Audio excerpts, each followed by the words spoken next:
I didn't expect that day to change my life. To me, it was supposed to be ordinary, an errand no different from the dozens I'd run in my years as a father, as a husband. I had a small box in the passenger seat. Inside, a few jars of jam my daughter loved, wrapped carefully in paper. She'd asked me to bring them over. "Dad," she'd said on the phone, "can you drop them at the house? I'm swamped at work and Mike will be home." Mike, her husband, my son-in-law. I didn't think much of it. After all, I'd always been the guy people asked for small favors. Pick up a package, fix a leaky faucet, watch the kids. That was my role, and I carried it with quiet pride. The road to their house was one I'd driven countless times before. Wide suburban streets, tall maple trees leaning over like watchful elders, kids on bikes weaving between the shadows. The kind of neighborhood that always looked calm on the outside. But that day, there was a storm waiting for me, though I didn't yet know it. As I turned onto their street, I slowed down. Something familiar caught my eye, parked just near Mike's gate. My heart skipped. The color, the dent near the back tire, the license plate half faded but etched into my memory. It was my wife's car. For a moment, my brain stumbled over itself, searching for logic. Why would she be here? My daughter hadn't mentioned her. My wife hadn't told me she'd be coming. We usually ran errands together, and if she was here, why hadn't she said anything? I pulled the car to the curb just a few houses away. My hands rested on the steering wheel, clammy. My throat felt dry. I told myself maybe she came to drop something off too. Maybe she just happened to be passing by. Maybe. But deep inside, something twisted. You know that feeling, when a puzzle piece fits a little too perfectly into the wrong place. That's what I felt in my gut. I stepped out of the car, box in hand. The late afternoon sun stretched across the street, too bright for the way my chest felt heavy. I moved slowly, like a man creeping toward a truth he didn't want to know. Mike's gate was slightly ajar. Through it, I could see the familiar front yard, the flowers my daughter had planted last spring, now wilting in the heat. The wind chimed tinkling lightly. The house looked peaceful, too peaceful. And then I heard it, a voice, her voice, my wife's. Laughter, soft, intimate. Not the kind she used at family dinners. No, this was lighter, more private, and another voice overlapped it. Mike's. I froze by the fence, my breath caught halfway in my chest. My ears strained as though the wood itself was pulling me closer. "You shouldn't say things like that," she whispered. "Oh, come on," Mike replied, chuckling. "It's not like he'll ever know." The world narrowed down to those words. The chirping birds vanished. The breeze stilled. Even the weight of the box in my hands disappeared. All I could feel was the pounding of my heart, loud enough to drown out the rest. I wanted to move, to barge in, to demand an explanation, but my feet stayed planted. I became a shadow behind the fence, a silent witness. I thought about the years, decades, my wife and I had shared. From the small apartment we first rented to the house we bought after our daughter was born. The sacrifices, promises whispered in the dark, the arguments, the reconciliations, the routines that stitched our lives together. And now here she was, laughing in a way I hadn't heard in years, with him, our son-in-law. A sharp bitterness rose in my throat. I felt like a man standing outside his own life, watching it unravel thread by thread. "Do you think she suspects anything?" My wife's voice floated through again. "Not a chance," Mike answered confidently. "She trusts you completely." I gripped the fence so tightly the wood bit into my palm. She, my daughter. My knees nearly buckled under the weight of it. Not only betrayal between husband and wife, but a betrayal that cut across generations, stabbing at the very heart of our family. I wanted to scream, to shout her name, to let them know I was there. But instead, I stayed silent. Maybe it was fear. Maybe it was disbelief. Maybe it was the sheer shock of realizing that sometimes the people you trust most are the very ones who carve the deepest wounds. I don't know how long I stood there. Seconds, minutes, time stretched, distorted. Finally, I stepped back, clutching the box of jam like it was the only steady thing left in the world. I didn't ring the bell. I didn't knock. I just turned, walked back to my car, and sat there with the engine off. The sun had dipped lower, painting everything in gold. But inside, I felt nothing but shadows. I need you to understand something. I'm not telling this story to stir pity or to fan flames of anger. I'm telling it because sometimes life doesn't give us clean answers. Sometimes it gives us moments that shatter everything we thought we knew. And the choices we make in those moments, whether to confront, to stay silent, to protect someone we love, those choices shape who we are. That day, sitting in the car, I realized I was standing at a crossroads. And if you've ever had life pull the ground out from under you, you know the feeling too. So if you've made it this far into my story, stick with me. Hit that like button, subscribe, not because it's just a channel thing, but because what comes next, it isn't just my story. It's a story about family, about betrayal, about love twisted into something unrecognizable. And maybe, just maybe, it'll remind you of the importance of the truth in your own life. Because sometimes, the truth is the only thing we have left. I never thought a fence could hold so much weight. It was just wood, thin slats, painted white once upon a time, but now chipping, weathered by rain and sun. And yet on that afternoon it felt like a wall between two worlds, the one I thought I lived in and the one I'd just discovered. I stayed there behind the fence as if stepping away would make the voices fade into imagination. But they didn't fade. They sharpened. My wife's laugh drifted through again, soft but clear. I used to love that laugh. I used to think it was mine. "You worry too much," she said teasingly. "And you don't worry enough," Mike replied. His tone, half joking, half protective, made my stomach turn. I pressed my back against the fence, heart pounding. I'd been married for over 30 years. 30 years of bills, repairs, birthdays, quiet dinners, arguments about money, about schedules, about nothing at all. 30 years of thinking we had weathered storms and come out stronger.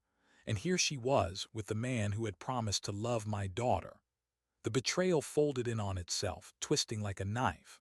Not just one betrayal, but two woven together, my wife, my son-in-law. For a moment I thought of bursting in, of slamming the gate open and confronting them both. The words burned on my tongue, how could you? But my legs wouldn't move. It wasn't fear of them, it was fear of the truth that would follow. Because once words are spoken, they can't be taken back. Once light is shone, shadows can't be unseen. I leaned closer, unwilling and yet unable to pull away. Their conversation continued, fragments cutting me deeper than any blade. "She has no idea," Mike said. "She trusts me," my wife answered. "She always has, that's what makes this possible. She, my daughter." I felt my chest cave in, as if air itself had betrayed me too. My daughter who looked up to her mother. My daughter who believed in the foundation of family, who once said she wanted her marriage to be as strong as ours. And yet here was her mother demolishing that illusion brick by brick. I thought of my daughter's childhood, her laughter echoing through the house, her small hand gripping mine as we crossed the street, her voice calling Daddy. When I came home tired from work, I thought of how I'd sworn silently to protect her from every pain the world could throw at her. And now the pain was coming not from strangers, but from those she trusted most, my wife, her husband. The fence creaked softly under my grip as I tightened my hold. I could feel the wood splintering under my fingers. There's a strange thing that happens in moments of betrayal. Your mind begins to rewind, scanning through the past, searching for signs you missed. And I did. The late nights she said she was out with friends. The phone calls she dismissed too quickly. The way she avoided my eyes sometimes, just for a flicker, just long enough to wonder. And Mike, his sudden warmth toward her, the way he always offered to drive her home after family gatherings. I'd brushed it off. I told myself it was kindness, nothing more. But standing there behind that fence, those memories rearranged themselves like puzzle pieces snapping into place. I had ignored the picture. And now the picture stared back at me, cruel and undeniable. I should have felt rage. But what I felt was something colder, heavier, a grief almost. Because betrayal doesn't just break trust, it breaks the timeline of your life. It rewrites the past. It turns happy memories sour. It makes you wonder if the love you once believed in was ever real, or if it was all just a carefully woven lie. I pressed my forehead against the fence, eyes shut. Behind it they laughed again. Two voices weaving together in a harmony that should never have existed. I wanted to walk away. God knows I wanted to, but my legs stayed rooted because part of me still needed to know more. Were they planning something? Was this a fling or something deeper? How long had it been going on? And then I heard it. "I don't know how much longer we can keep this up," Mike said quietly. "As long as we need to," my wife replied. "She'll never know," and her voice faltered. "He's too blind to see." She meant me, blind. The word hit harder than any insult. It wasn't just that she was unfaithful, it was that she thought I was a fool. I stepped back, my breath uneven. I knew if I stayed longer I might break. I looked down at the box in my hands, jars of jam, meant as a gift of love from a father to his daughter. Innocent, simple. But now it felt absurd, like bringing flowers to a funeral. I turned, walking back to my car with slow, heavy steps. The sun was dipping lower, shadows stretching long across the street. I felt swallowed by them. On the drive home, my thoughts tangled. Confronting them would mean tearing everything apart in one violent sweep. Staying silent would mean carrying the poison alone. Neither option felt like living. I gripped the wheel tighter. Somewhere deep inside, a small voice whispered that this was only the beginning, that the fence I stood behind wasn't just wood, it was a line, and crossing it one way or another would change everything. If you're listening to this, maybe you've stood at your own fence before. Maybe you've overheard words you weren't meant to hear, seen things you weren't meant to see. And maybe, like me, you wondered what kind of person you'd be when you stepped away. That's the thing about betrayal. It doesn't just test trust, it tests character. And I wish I could tell you I knew what to do that day, but the truth is I didn't. All I knew was that I wasn't the same man I was an hour before. There's a saying that silence speaks louder than words. That day behind the fence I became silence itself. And silence, as I learned, can be both a shield and a weapon. When I finally tore myself away from that house, I drove aimlessly for a while. The box of jam still sat in the passenger seat like a cruel reminder of the errand that had brought me there. I couldn't bring myself to deliver it. I couldn't bring myself to go home either. So I just drove. Around neighborhoods, past schools where kids were spilling out onto sidewalks, past gas stations glowing in the early evening light. Everything looked so ordinary, and yet inside me everything had changed. I was a man carrying a secret that no one else knew. I was the silent witness. I pulled into a quiet park eventually, one of those places with benches facing a small pond. I turned off the engine and just sat there. That's when I remembered my phone. Almost without thinking, I scrolled through the voice recorder app. My finger hovered, then pressed new recording. I didn't know what I was doing, but instinct told me, document this. So I sat there in the car, windows cracked, and whispered into the microphone. August 15th, 5:43 p.m. I went to Mike's house today to deliver something for Sarah. I saw her car, my wife's car, and I stayed outside by the fence. I heard them talking, laughing, too close, too comfortable. They mentioned Sarah, they mentioned me. They said she'll never know and I'm too blind to see. My voice trembled, but I kept going. I spoke the truth into the small device as though confessing to a priest, as though capturing it in words might keep me from going insane. When I finished, I sat back and listened to my own breathing, heavy, broken. There was no satisfaction in recording it. If anything, it made the betrayal feel sharper, more real. But at least now I had something tangible.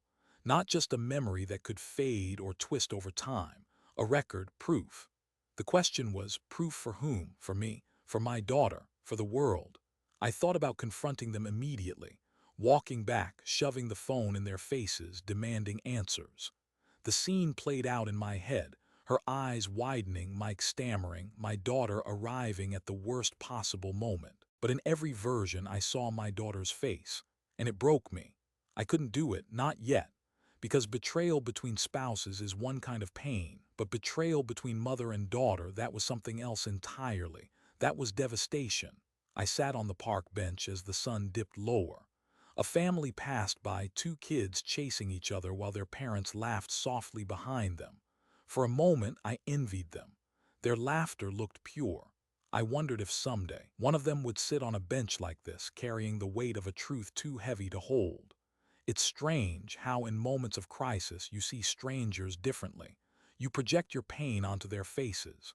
You imagine their lives, their secrets, and you realize betrayal isn't rare, it's just hidden. When I finally returned home, the house looked the same as always. The porch light on, the scent of dinner drifting through the window, but it wasn't the same. Inside, my wife greeted me with a smile casual as ever. "You're late," she said, stirring a pot on the stove. "Where'd you go?" "Just took a drive," I replied. My voice felt foreign in my throat. She nodded, unconcerned, and went back to cooking. That was it, as though nothing had happened, as though the fence had never existed and her laughter with Mike had never spilled over it. I stared at her back for a long moment, and for the first time in decades, I felt like I was living with a stranger. That night I lay in bed beside her. She scrolled through her phone, her face illuminated by the glow. I kept my eyes closed, breathing steady, pretending to sleep. But inside I replayed every word I'd heard. "She'll never know. He's too blind to see." Those words became knives that turned with every breath she took beside me. Days passed, but the memory didn't fade. Instead, it grew louder, echoing in every room, every conversation.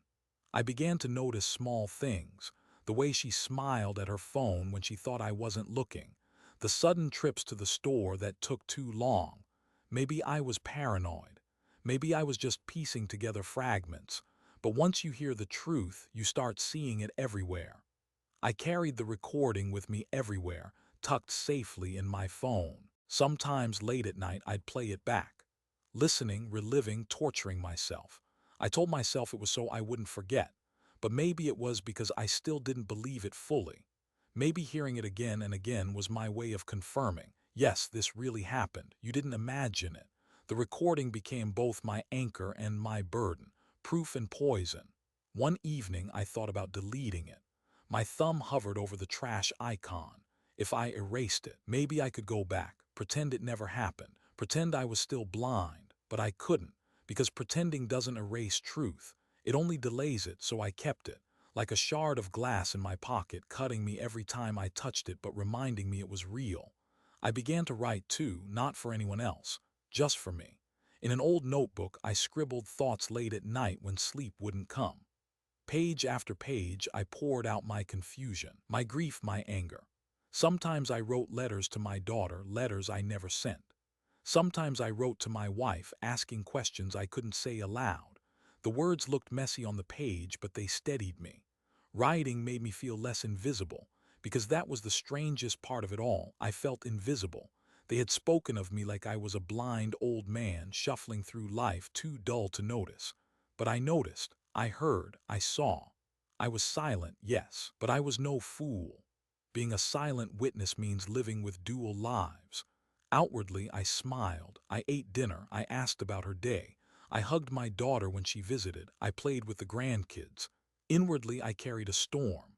Every word I spoke felt like a lie, every smile felt forced.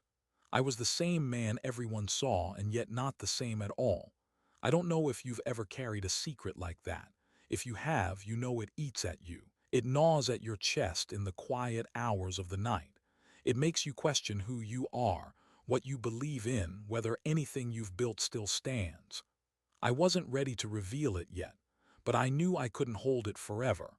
A silent witness cannot stay silent forever. And deep down, I felt it. The day would come when the truth would no longer stay behind the fence. The hardest part wasn't the voices.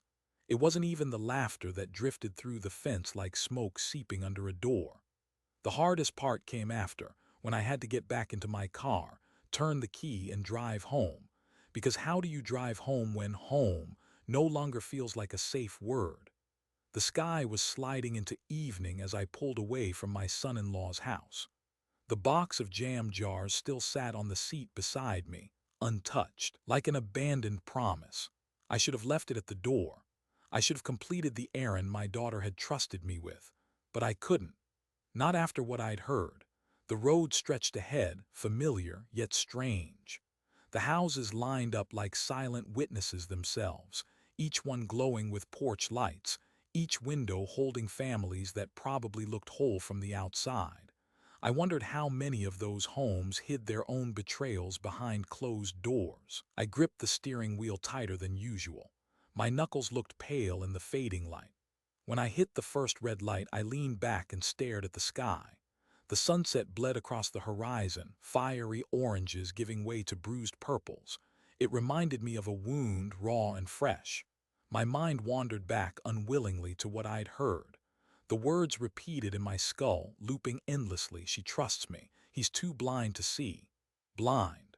I'd never thought of myself as blind. Stubborn maybe. Old-fashioned, sure, but not blind.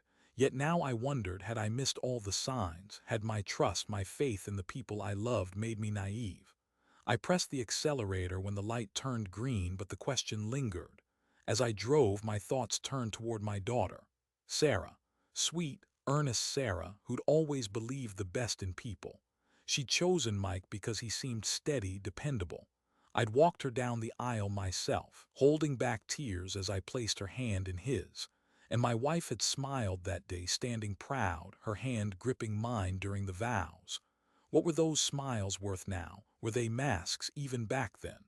The thought pierced me. If betrayal rewrites the past, then what moments of joy had already been erased? A car honked behind me. I hadn't noticed the light had turned green again. I jolted forward, muttering an apology no one could hear. The road blurred. I could barely focus on the lines, the signs, the traffic around me. My body was driving, but my mind was locked somewhere else entirely. I thought about the years of marriage, the sacrifices, the nights working overtime, the vacations we skipped to save money. I thought about the nights I held her hand in the dark, telling her everything would be all right, even when I wasn't sure myself. Had it meant anything to her, or had I been building a house of cards while she dreamed of someone else? I pulled into a gas station halfway home, not because I needed fuel, but because I needed air. I sat there, the engine off, the silence heavy. People bustled around me, kids running into the convenience store, a man filling his truck, a young woman adjusting her mirror, all so normal, and I was anything but. I closed my eyes and exhaled, long and slow. For a moment, I considered calling my daughter right then, telling her everything, but the image of her face stopped me, her eyes wide with disbelief, her world cracking in an instant. No, not yet.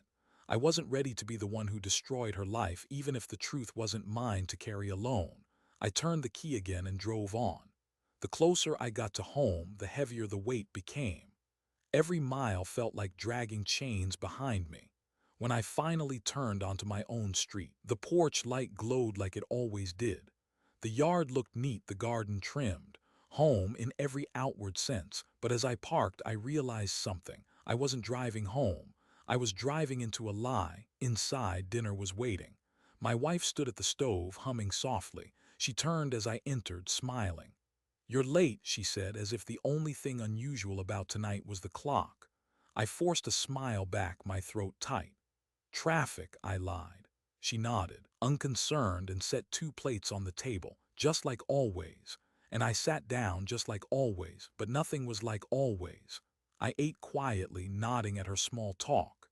She mentioned the neighbors, the weather, a recipe she wanted to try. I nodded, chewed, swallowed.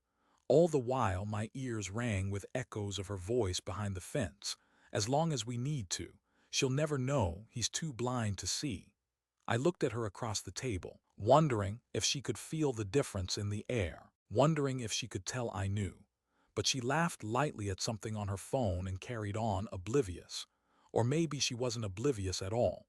Maybe she simply didn't care.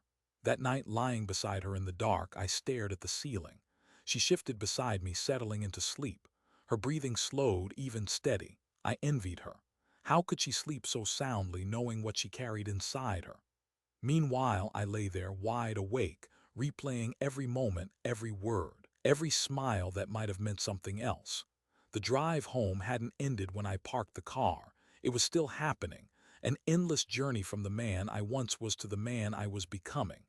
A man who knew, a man who couldn't unknow. People think driving home is simple. You follow the road, you turn into your driveway, you step inside. But sometimes, driving home means carrying the heaviest truth you've ever discovered. and realizing home is no longer the place it used to be. That night, I understood something I'd never said out loud. The hardest roads are the ones that look the most familiar, and mine had only just begun. Dinner used to be the safest place in my day. A plate of food, the clatter of silverware, conversation that meandered through the ordinary, work, neighbors, weather, weekend plans. There was comfort in that routine, a kind of quiet sanctuary in the act of sitting across from someone you'd shared decades with. But once you know a secret, that table becomes something else entirely. It becomes a stage. And every word, every smile, every bite is an act in a play where you no longer believe the script.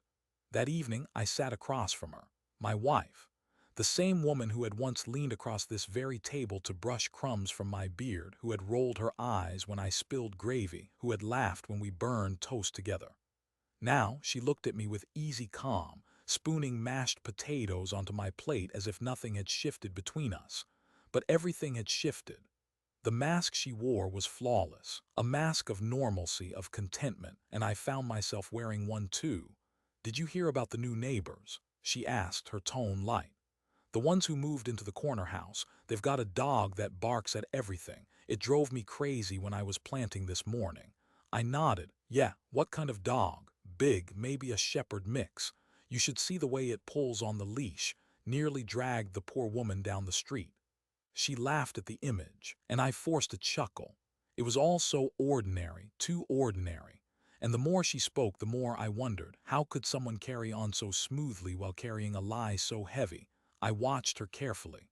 The way her fork lifted, the way her eyes flickered toward the window, the way her lips curved at the corners. Had she practiced this? Had she trained herself to act? Or had the betrayal become so ingrained that it came naturally, like breathing?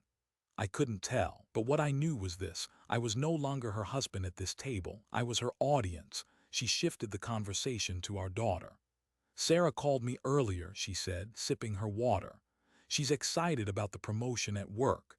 Said Mike's been supportive, taking on more around the house so she can focus." The fork in my hand froze midair. Mike. Supportive. The words scraped against me like broken glass. I forced myself to move again, stabbing a piece of chicken. "That's good," I managed. "She deserves it." "She does," my wife agreed, nodding. Her expression softened in that way it always did when she talked about Sarah. "She's lucky to have him, lucky." I nearly choked on the bite in my mouth. I wanted to slam my fist on the table, to shout, "Lucky? You call her lucky?" But instead I chewed slowly, swallowed, and smiled. My face burned from the effort. That was the role I had chosen, the silent witness, the masked husband. The food on my plate tasted of ash, not because of how it was cooked, but because I no longer trusted the hands that made it. As she spoke, my mind kept replaying the fence, her laughter, his voice, those words about me, about Sarah. And now here she was asking me about the weekend, whether I wanted to invite the grandkids over for a cookout. I nodded along, hearing only half of what she said. My other half was screaming, but the scream never left my lips. I studied her like a detective studies a suspect.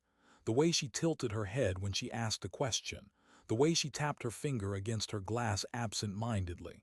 I searched for cracks in her mask, some flicker of guilt, some hesitation, but if they were there, I couldn't see them. She had perfected the art of playing wife. And me? I had perfected the art of pretending I believed her. Halfway through the meal, she reached across the table, gently resting her hand on mine. It was a gesture she'd done 1,000 times before, a gesture that once brought comfort. Now it felt foreign. Her touch was warm, but it burned like ice. I kept my hand still, afraid that if I pulled away, she'd see through my mask, afraid that if I held on, I'd break. "Everything all right?" she asked softly, her eyes searching mine. I forced a smile. "Yeah, just tired." Tired. That much at least was true. Dinner ended with dishes clinking into the sink, her humming softly as she cleaned. I stood beside her, rinsing plates just like always. The routine was unchanged, but the meaning had vanished.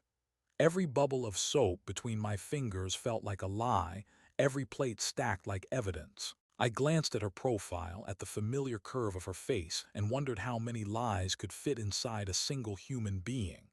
Later, we sat in the living room. She picked up her knitting, I picked up a book. The TV murmured in the background. From the outside, we looked like any long-married couple settling into evening. But inside, I was unraveling. Every glance, every word, every silence between us carried weight, and she carried it so effortlessly that I almost hated her for it. I realized something, sitting there with the book unread in my lap. This wasn't just about betrayal anymore. It was about performance. At the dinner table, in the kitchen, in the living room, we were no longer a couple. We were actors, and the world, our daughter, our friends, even ourselves, was our audience. And as much as I hated it, I played along, because tearing off the mask too soon would tear everything apart. That night, lying in bed again, I thought about masks. How many people wear them? How many couples lie side by side, smiling through betrayals no one else can see? Maybe that's why people hold on so tightly to dinner tables and evening routines, because they give the illusion of stability, even when the foundation is crumbling. But illusions don't last forever. And as I stared into the dark, listening to her, even breathing beside me, I knew one day, soon, the masks would fall. And when they did, the truth would be louder than any silence I had chosen to keep. Burdens don't arrive with fanfare. They don't announce themselves at the door or knock politely before entering. They slip quietly into your chest, press against your ribs, and settle in, heavy and unseen. And once they are there, you carry them everywhere. In the days after that dinner, I began to feel the weight more than ever. It wasn't just the secret I carried. It was the knowledge that I was the only one carrying it. She laughed, she cooked, she moved through the house like nothing had changed. But for me, everything had. The burden was mine alone. I started writing more. Not just quick notes in the notebook I kept hidden under a stack of old tax papers, but full entries, pages of thoughts, questions, confessions. I wrote about the sound of her laughter behind the fence. I wrote about the word blind and how it cut deeper than anything else. I wrote about Sarah, my daughter, who still called me with her cheerful voice, oblivious to the storm gathering behind her back. And sometimes I wrote about myself, about the man I had been, the one who believed in trust, in loyalty, in the sanctity of vows, and about the man I was becoming, the one who kept a recording in his pocket, who replayed it at night, who looked at his wife across the table and saw not a partner but a stranger. Writing gave me release. But it also deepened the burden. Because once something is written, it becomes more real, and the more real it became, the heavier it felt. At work, yes, I still worked part-time fixing equipment for a small local company. I found myself drifting. I'd stand with a wrench in my hand, staring at a bolt that needed tightening, and instead I'd hear echoes. She trusts me. He's too blind to see. Everything all right, Jack? A coworker asked one afternoon, his brow furrowed. Yeah, I said quickly, snapping back. Just tired. That was the excuse I'd started giving everyone. Just tired. But tired didn't cover it. I wasn't just tired. I was unraveling. At home, I noticed more small signs. A perfume I didn't recognize lingering when she came back from errands. A text notification she silenced too quickly. A softness in her eyes that wasn't directed at me anymore. Each sign was another brick in the weight I carried. I wanted to confront her. God, did I want to fling the notebook at her feet, to press play on the recording and let her hear her own betrayal. But then I thought of Sarah, and the burden shifted from being just about me to being about her. A father's job is to protect. That's what I'd always believed. Protect from scraped knees, from heartbreak, from failure. But how do you protect your daughter when the danger isn't outside, but inside her own home? How do you shield her when the betrayal comes from the two people she should trust most, her husband and her mother? The answer twisted inside me: you can't. Not completely. But you can choose how the truth reaches her.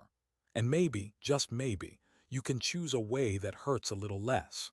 One night, I sat in the living room alone, staring at the family photographs lining the mantel.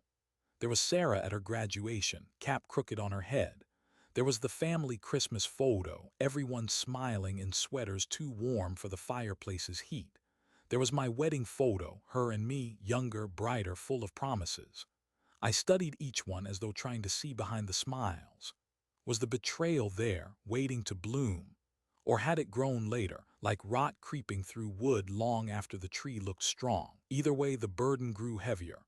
I tried to share pieces of it with an old friend, Paul, a man I'd known since high school. We sat on his porch one Saturday, beers in hand, the summer air thick around us. "You look worn down," he said finally, squinting at me. I hesitated. "Things at home aren't what they seem." He nodded slowly, waiting. I told him just enough. Not everything, but enough for him to understand. Enough to lift the lid slightly off the box I'd been carrying. He shook his head, jaw tight.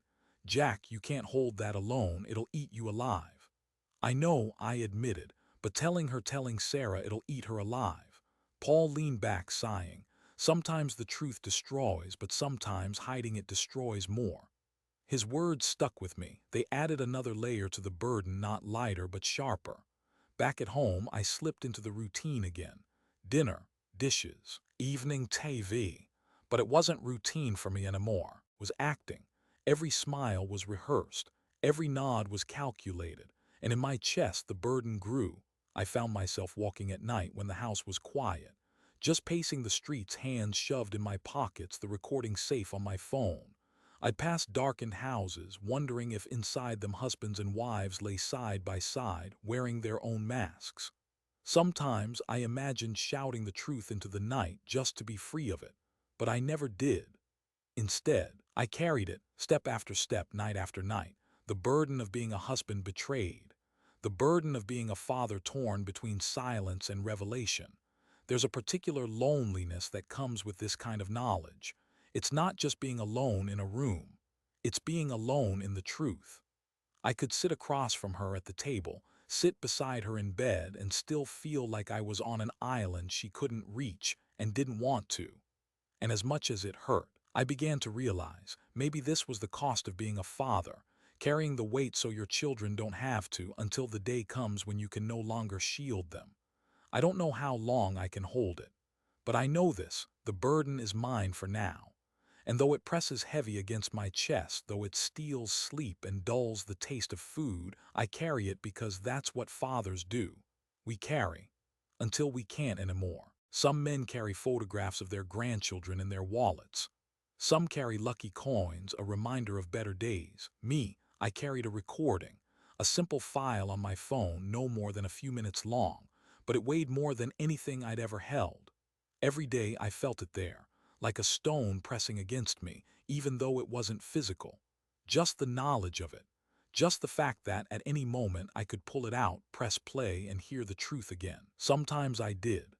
Late at night when my wife was asleep beside me, I'd slip out of bed, sit in the dark living room and press play. Her laughter, Mike's voice, the words that had shattered me. "She trusts me completely. He'll never know, he's too blind to see." Each time the words cut fresh. Each time I asked myself why I couldn't just delete it, but I couldn't, because deleting it would feel like erasing the truth, and I couldn't live with that. I started to think of the recording as both a curse and a lifeline. It was proof, solid, undeniable proof of what I'd witnessed. Proof that I wasn't crazy, that I hadn't imagined it all. But it was also poison. The more I listened, the sicker I felt. It followed me everywhere. At work, I'd reach into my pocket and feel the outline of my phone like the recording was whispering through the fabric, "I'm here. Don't forget." At dinner, when she asked me how my day was, I'd nod and smile, all while the words echoed in the back of my head. At family gatherings, when Sarah hugged her mother, thanking her for helping with the kids, I'd feel my chest tighten, because the tape reminded me of what Sarah didn't know. One Sunday afternoon, I sat in the park with the phone in my hand. Kids were flying kites nearby, their laughter piercing the air. An old man fed ducks at the pond. I should have felt peace. Instead, I pressed play again. And as I listened, I realized I wasn't just torturing myself. I was rehearsing. Because one day this tape might not be mine to carry anymore. One day I might have to give it to Sarah, and the thought of that nearly broke me. I tried to imagine it. Her face as she listened. Her eyes filling with tears. her voice breaking as she realized her mother, the woman she trusted most, had betrayed her in the worst possible way. And Mike, the man she had chosen to build her life with, how could I hand her a truth that would burn her whole world down? But how could I not? What kind of father would I be if I let her live in a lie, smiling in photographs that would someday look hollow to her too? The tape became a question I carried everywhere. To reveal or not to reveal. It hummed in my pocket during church sermons when the pastor spoke about forgiveness. It buzzed in my thoughts while I mowed the lawn, every blade of grass a reminder of things growing and dying at the same time. It whispered to me when I lay in bed, staring at the ceiling, my wife breathing steadily beside me. One evening I almost told her, my wife. We were clearing the table after dinner. She laughed at something on the radio, handing me a stack of plates, and I almost blurted it out. I have a recording, I know, but the words stuck in my throat because what would happen after? Would she cry, apologize, deny? Would she tell Sarah herself? Or would she simply lie again, weaving another story to cover the first? I couldn't risk it, not yet, so I stayed silent, and the tape stayed in my pocket. One night I met Paul again, my old friend, the only one I'd hinted the truth to.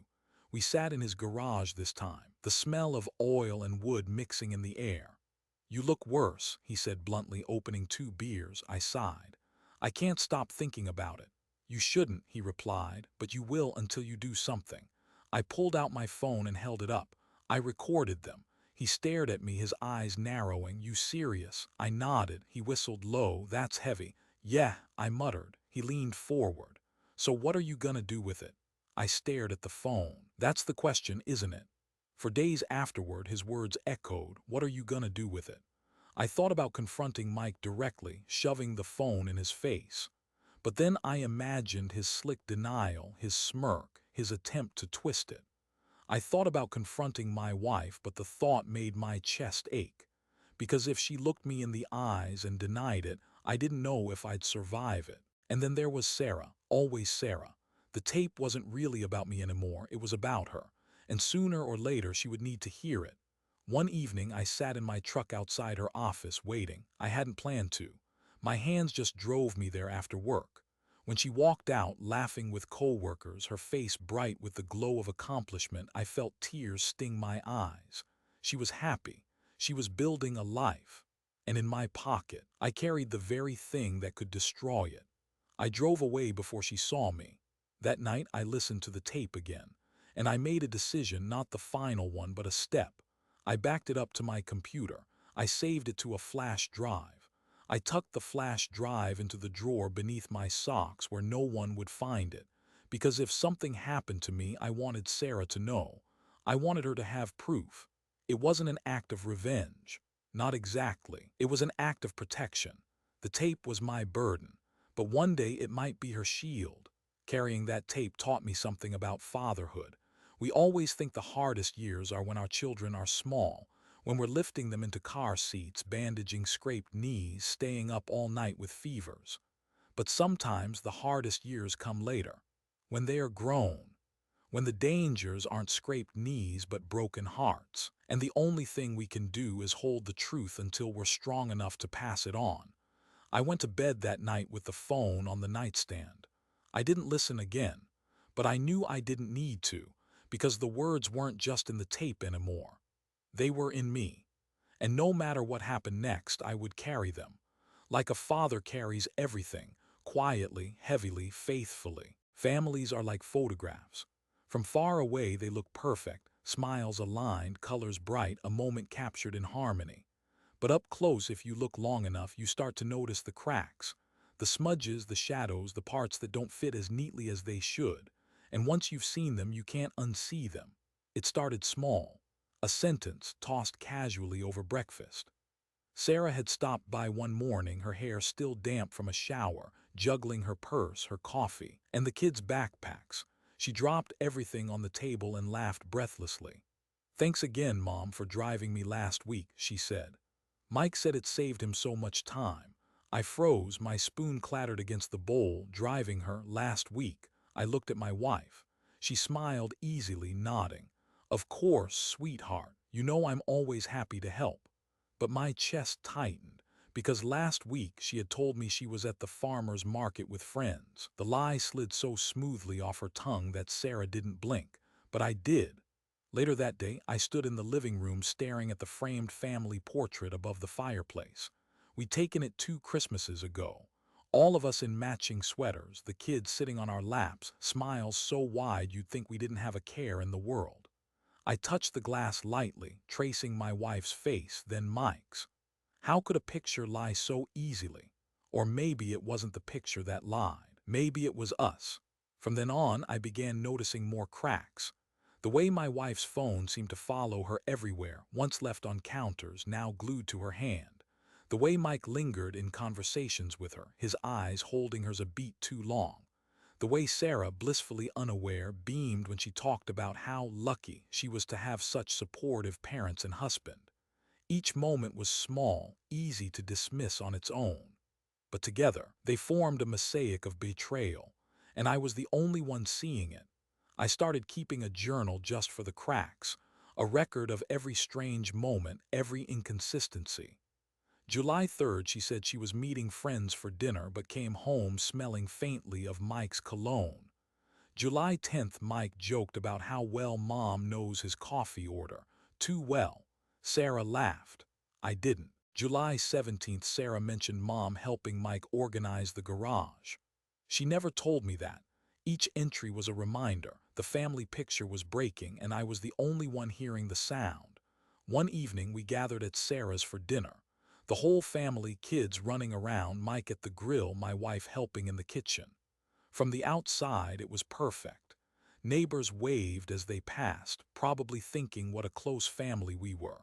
But inside, I sat at the table watching the way Mike's hand brushed my wife's too casually as he passed her a plate, watching the way she leaned closer than necessary to hear him speak, watching the way Sarah laughed, oblivious as though nothing in her world could be wrong. I wanted to stand up, to slam my fist on the table, to shout, "Look, can't you see it? Don't you see the cracks?" But no one else did, and I stayed silent. The silence grew heavier. At night, I lay awake replaying moments, questioning everything. Were the cracks always there? Had I been blind all along? I remembered anniversaries when she seemed distracted, family trips where she lingered behind with Mike while I took the kids ahead, offhand jokes that suddenly didn't feel like jokes. The cracks stretched backward, rewriting years of my life. One night, Sarah called me after the kids went to bed. "Dad," she said warmly, "I just wanted to say thanks for always being there. I know I don't say it enough, but I notice." Her words nearly undid me. She noticed me, but she didn't notice them, and I couldn't bring myself to tell her. Not yet. I whispered, "I love you, sweetheart," my voice thick. "I love you too," she said, and hung up. I sat in the dark afterward, the phone still pressed to my ear, wondering how long I could carry the truth before it destroyed me. The cracks weren't just in the family picture anymore. They were in me. I felt myself splitting between the father who wanted to protect and the husband who wanted to confront, between the man who believed in forgiveness and the man who craved justice. Every smile I gave was a fracture, every silence a fault line, and I knew one day soon the cracks would widen. And when they did, the whole picture would shatter. Nights are supposed to heal you. That's what I've always believed. You close your eyes, you drift into dreams, and by morning the weight of the world feels lighter. But some nights don't heal. Some nights take whatever wounds you carry and press them deeper, making sure you feel every cut. This was one of those nights. The house was quiet. The clock ticked on the dresser, steady and merciless. Beside me, my wife slept, her breathing soft, her body turned slightly away from mine. I stared at the ceiling. The darkness above seemed endless, like an ocean I couldn't swim out of. My eyes traced invisible cracks in the plaster, though I knew they weren't really there. Maybe I just needed to see cracks somewhere else, anywhere else, because the cracks inside me felt too sharp to hold alone. I turned on my side and looked at her. Her face was calm, almost angelic in sleep. How strange, I thought, that a person can look so innocent while carrying such guilt. I wanted to wake her, shake her, demand the truth, but I didn't. Instead, I whispered into the dark so softly she couldn't hear. "Do you remember our vows? Do you remember promising forever, or were those just words to you?" She shifted slightly, sighing in her sleep. For a moment I wondered if she heard me anyway. I closed my eyes, but sleep didn't come. Instead, memories did. Sarah as a little girl, climbing into our bed after a nightmare, her small body wedged between us, her breath warm on my arm. Back then, this bed had felt safe, like a fortress for our family. Now lying here, it felt like a battlefield. On one side, me, silent, burdened. On the other, her, silent, guilty, and between us, an invisible wall taller than any fence I'd ever stood behind. I sat up finally, unable to stay still. The floor creaked under my feet as I made my way to the living room. I didn't turn on the lights. I just sat in the dark, listening to the hum of the refrigerator, the occasional car passing outside. I pulled out my phone. My finger hovered over the recording again. Play. Her voice, his voice. Laughter. The same lines I'd memorized by heart. I clenched the phone until my knuckles whitened. Then I shut it off, tossing it onto the couch beside me. It wasn't just their voices I heard. It was Sarah's too, her laughter, her trust, her love for both of them. And I wondered, what would that laughter sound like once the truth reached her ears? I leaned back, covering my face with my hands. God, I wanted to protect her. That's what fathers do, but this wasn't a scraped knee or a bad grade on a math test. This was her marriage, her family, her foundation. And it was already breaking, even if she didn't know it yet. The burden was tearing me in half. At some point, I must have dozed off. Not into real sleep, but into that restless half-dream where nothing makes sense. I dreamt I was walking through a field at night. The grass was tall, brushing against my arms. Ahead of me, I could hear Sarah crying, calling out, "Dad, Dad." I ran toward her voice, but the ground beneath me kept shifting. Holes opened up, forcing me to leap across. And every time I landed, another hole appeared, wider, deeper. When I finally reached her, she was standing at the edge of a cliff. Behind her was Mike, his hand on her shoulder, his face calm, almost smug. Beside him stood my wife, her expression unreadable. Sarah turned to me, tears streaking her face. "Why didn't you tell me?" she cried. I opened my mouth, but no sound came out. The words were trapped, buried under the same silence I'd carried for weeks. She stepped back and fell. I woke with a gasp, drenched in sweat. The clock read 3:17 a.m. I pressed my palms against my eyes, trying to shake the dream, but the image of Sarah falling clung to me. I knew then silence wouldn't protect her forever. I got up, pacing the living room. The walls felt too close, the air too heavy. I thought about calling Paul, waking him even at this hour, just to hear a voice remind me I wasn't insane. But I didn't. Instead, I went to the mantel again, to the family pictures. I stared at them in the dark, the moonlight faint through the curtains. One photo in particular caught me, the Christmas portrait. Sarah in the middle, smiling so brightly, flanked by her husband and her mother. And me on the edge, my arm around them all. From a distance, it looked perfect. Up close, I saw the crack, and I knew it was widening. I whispered to the photo, "I'll find a way to tell you, Sarah. I promise, I won't let you walk blind into this." The words tasted like blood in my mouth, because promises are heavy, and at that moment it felt like I was carrying the heaviest one I'd ever made. The rest of the night I didn't sleep. I sat in the armchair, staring out the window at the empty street. The world looked peaceful, but inside me war raged on. I understood something new that night. Betrayal doesn't just rob you of trust, it robs you of rest. And as dawn crept in, pale light spreading across the sky, I realized I was no longer just a husband betrayed. I was a father preparing for a storm. The truth doesn't knock politely. It doesn't wait for you to be ready. It just arrives, raw, heavy, uninvited, like a storm breaking open the sky. For weeks I'd carried the truth like a stone in my pocket, the tape, the journal, the cracks I'd seen with my own eyes. But one sleepless night, staring at the pale dawn leaking through the curtains, I knew the burden was no longer mine alone. It was time to deliver it. I didn't tell her in person. I couldn't. Maybe that makes me a coward. Or maybe it makes me a father who knew that face-to-face would destroy her twice over, once from hearing it and again from seeing me say it. Instead, I chose a different way. I sat at my desk that morning, the house still quiet, my wife asleep down the hall. My hands shook as I plugged the flash drive into the computer. The recording file popped up instantly, its name plain, harmless looking. Voice Rec 0815. Harmless. If only names could tell the truth. I attached it to an email. The subject line, something you need to hear. The body, Sarah, I wish I didn't have to do this, but I can't let you live in a lie. Please, when you're ready, listen. I love you more than anything. Dad. I stared at the screen for a long time, my finger hovering over send. Once I clicked, there was no undoing it. Finally, I closed my eyes, whispered a prayer under my breath, and pressed the button. The truth was delivered. I didn't hear from her that morning or that afternoon. The silence was unbearable. Every buzz of my phone made my heart jolt. Every moment that passed, I imagined her opening the email, pressing play, hearing her mother's voice and her husband's laughter intertwined like a dagger. I imagined the sound of her sobbing. I imagined her slamming the laptop shut. I imagined her calling her mother, demanding explanations. But most of all, I imagined the moment she would look at me differently, not just as her father, but as the man who'd handed her the very thing that broke her world. That evening she finally called. Her voice was trembling, almost unrecognizable. Dad, I don't understand. My throat tightened. I'm so sorry, sweetheart. Is it real? She asked, her voice cracking.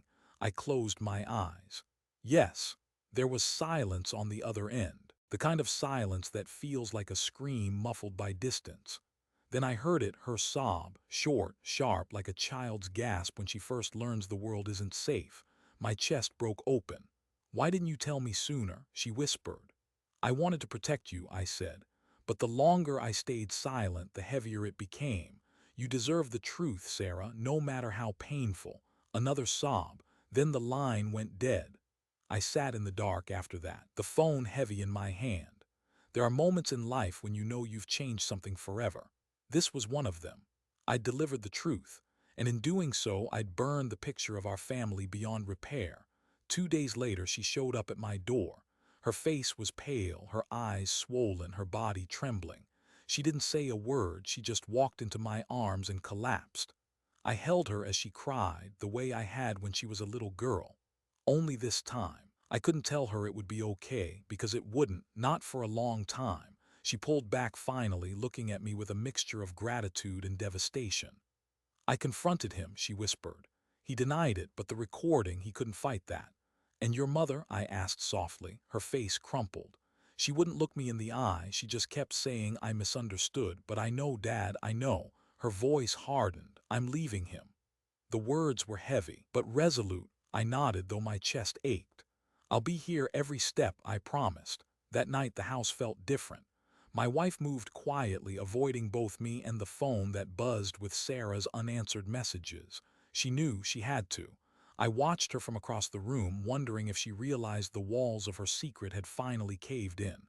When she finally looked at me, her eyes were cold. You did this, she said flatly. I didn't deny it. Yes, I replied, because she deserved the truth. Her jaw clenched. For the first time in decades, she looked at me not as a partner, not even as an enemy, but as a stranger. And maybe that's what we'd become.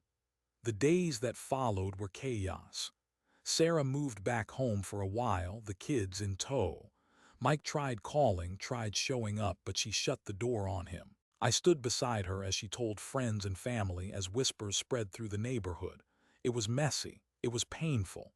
It was nothing like the neat family picture we once hung above the fireplace. But it was true, and truth, I realized, doesn't clean up nicely. It leaves shards everywhere, and you bleed when you step across them. One evening, Sarah and I sat on the porch watching the kids play. She leaned against me, her head on my shoulder. Thank you, Dad, she murmured, for telling me, even though it hurt.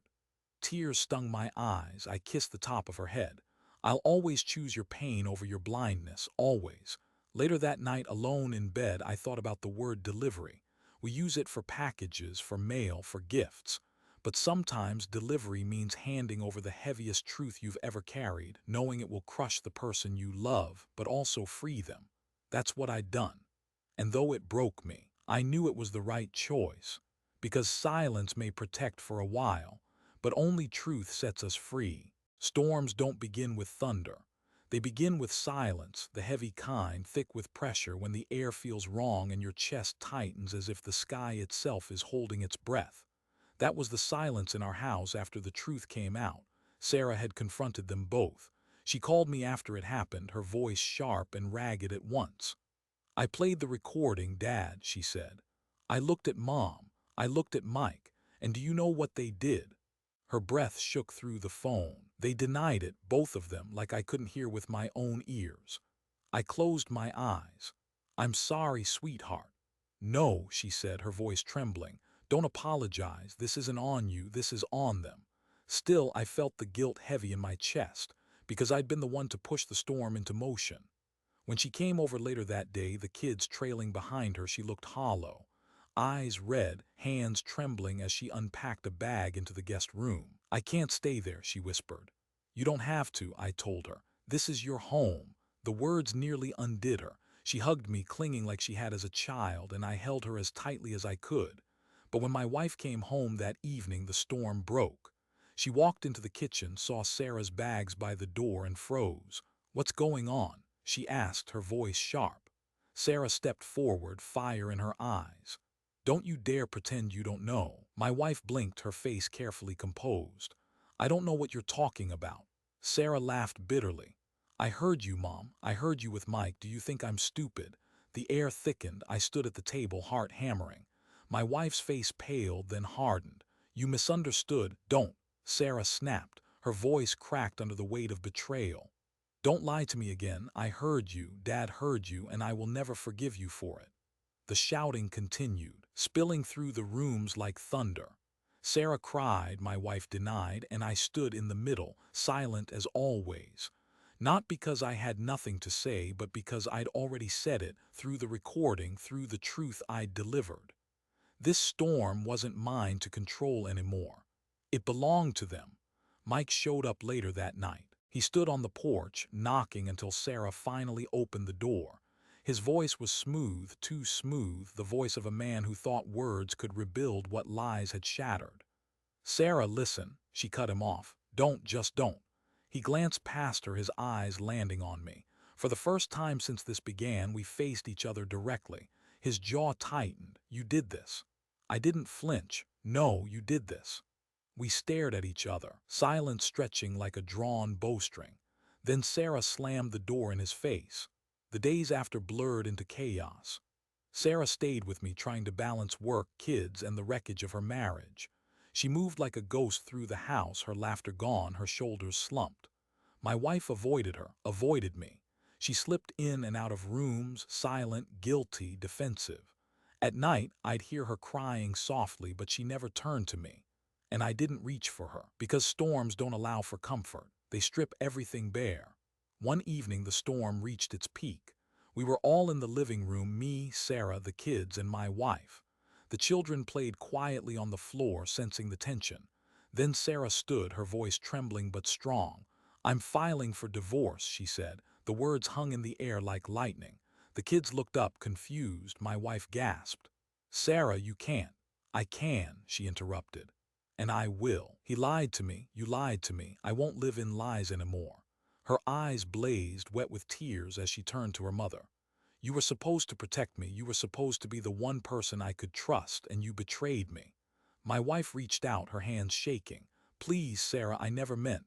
But Sarah stepped back. I don't want excuses. I don't want your words. I don't even want your love anymore." Her voice cracked, breaking me in half. "I just want the truth, and you can't even give me that." My wife collapsed onto the couch, sobbing into her hands. Sarah turned to me then. For the first time in weeks, her eyes softened. "Thank you, Dad," she whispered, "for not lying, for showing me."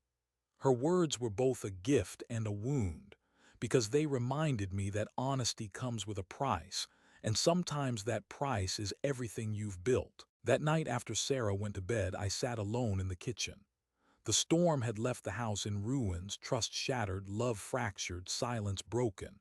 My wife came in quietly, her face streaked with tears. She stood across from me, hands trembling. "Can you ever forgive me?" she asked. I looked at her for a long time, at the woman I had shared a life with, at the stranger she had become. Finally, I shook my head. "I don't know." Her sobs filled the kitchen, and I sat there, silent, watching the storm I had both witnessed and unleashed.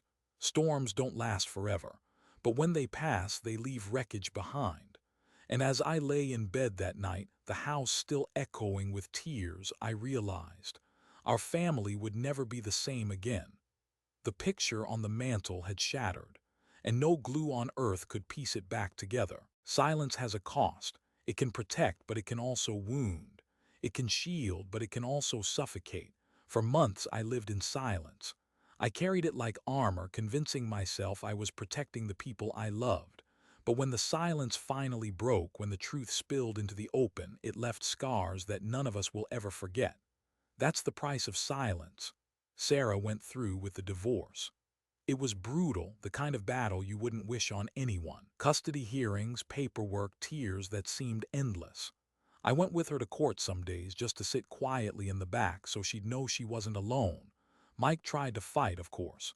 He spun his words, made excuses, claimed misunderstandings. But the tape spoke louder than he ever could. And when Sarah pressed play in front of the judge, his face went pale and all his words turned to ash. I sat there, my hands gripping my knees, listening to the recording I knew too well. My wife's laughter, his voice, the words that had broken me. And though it crushed me to hear them again, I also felt something else, relief. Because the truth was no longer just mine to carry. As for my wife, she stayed. Not in my heart, she lost that long ago, but in the house. She begged for forgiveness over and over. Some days with tears, some days with anger. She said she'd made mistakes, that she wanted to make things right. But forgiveness doesn't live in words alone. It lives in trust. And trust, once broken, is a bridge rarely rebuilt. I moved to the guest room. At first it was just for a night, then another. Then it became permanent. Two people living under the same roof, bound by years of history but divided by a silence deeper than any ocean. We spoke only when necessary, about bills, about groceries, about the grandkids, but never about the thing that mattered most. And maybe that was our final punishment. Not yelling, not fighting, but living as strangers who once loved each other, carrying silence like a coffin between us. The house felt different with Sarah and the kids visiting more often. Laughter returned, though it was tinged with sadness. The kids didn't understand everything, but they understood enough. One evening, my granddaughter climbed into my lap and asked, "Grandpa, why is Mommy sad?" I swallowed hard. "Because sometimes grown-ups forget how to be kind," I said.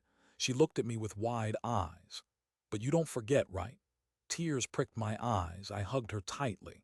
"I try not to, sweetheart, I try not to." The burden lightened slowly, but it never fully disappeared, because carrying the truth isn't just about revealing it once. It's about living with the aftermath, day after day, year after year. I see it in Sarah's face, even when she smiles. I see it in my wife's eyes when she avoids mine. I see it in the spaces between us at family gatherings, gaps that can never be filled. That's the cost, the price of silence. Not just what it hides, but what it leaves behind when it finally breaks. And yet, in some ways, I don't regret it, because silence gave me time. Time to think, time to prepare, time to choose how the truth would reach my daughter. Had I shouted it in anger that first day behind the fence, it might have destroyed her even more. But by waiting, by carrying it until I knew I had to let go, I gave her at least the chance to face it on her own terms. And maybe that's all a father can do, carry the weight until his child is strong enough to hold it herself. I think often about the word revenge. People hear it and picture fire, destruction, dramatic payback. But for me, revenge was quieter. It was the choice to hand over the truth, unvarnished and undeniable, and then step back. My revenge wasn't against my wife or Mike. It was against the lie, against the silence that tried to keep us blind. And in the end, truth was the sharpest revenge of all. Now, when I look at the family pictures on the mantel, I don't see perfection anymore. I see fractures, yes, but I also see resilience. Sarah survived. She stood up, faced betrayal, and chose herself. And I may be broken in some ways, but I'm still standing too, because sometimes surviving is the victory. If you've followed my story this far, I want to thank you. Not just for listening, but for carrying a piece of this burden with me. Maybe you've been through your own storm. Maybe you've carried your own silence. If so, I hope my words remind you that you're not alone. That silence may protect for a while, but it is truth, hard, painful truth that sets us free.